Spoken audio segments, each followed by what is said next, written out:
Welcome to ஷம்ரிஸ் kitchen. இன்றைக்கி நம்ம பார்க்க போகிறது வெஜிடபிள் ரைஸ். இதுக்கு தேவையான பொருட்கள் வெங்காயம், தக்காளி, மிளகாய், மல்லிக்கீரை, இஞ்சி பூண்டு, மிளகாத்தூள், தேவையான காய்கறிகள். முதல்ல இது எல்லாத்தையும் போட்டு வதக்கிட்டு பட்டை கிராம் ஃபஸ்ட் சேர்த்துக்கோங்க. சேர்த்துட்டு கொடுத்துருக்குற இன்க்ரீடியன்ஸ் எல்லாம் சேர்த்து போட்டு வதக்கிட்டு அதுக்கப்புறமாட்டு நமக்கு தேவையான காய்கறிகளையும் சேர்த்து ஒரு விசில் விட்டு வேக வச்சுருங்க. இப்போ தேங்காய் ஒரு துண்டு அல்லது 2 துண்டு தேவையான அளவுக்கு தேங்காய் எடுத்து அதையும் தேங்காய் பால் எடுக்கிற மாதிரி அரைச்சி வச்சுக்கோங்க.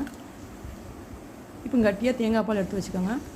ரைஸ் 1 கப் ரைஸ்னால் 1 கப் தேங்காய் பால், 1 கப் தண்ணி அந்த மாதிரி சேர்த்து அந்த வெந்திருக்கிற காய்கறியோடு அதை சேர்த்துக்கோங்க. சேர்த்து கொதிக்க விடுங்க. இப்போ நம்ம ஏற்கனவே ஊற வச்சுருக்கோம் ரைஸ், அந்த ரைஸை வந்து இதில் வந்து ஆட் பண்ணிக்கோங்க. ஆட் பண்ணிவிட்டு அதில் தேவையான அளவுக்கு உப்பு சேர்த்து 2 அல்லது 3 விசில் விட்டு வேக வைங்க. இப்போ வேக வச்சிட்டோன்னா சுவையான வெஜிடபிள் ரைஸ் ரெடி ஆகிடுச்சு. காய்கறி சாப்பிடாத பிள்ளைங்களுக்கு இந்த மாதிரி நம்ம வந்து செஞ்சு கொடுக்கலாம். ரொம்ப சுவையாக இருக்கும். மார்னிங் டயத்தில் ஈஸியாக செஞ்சு முடிச்சிடலாம். தேங்க்யூ.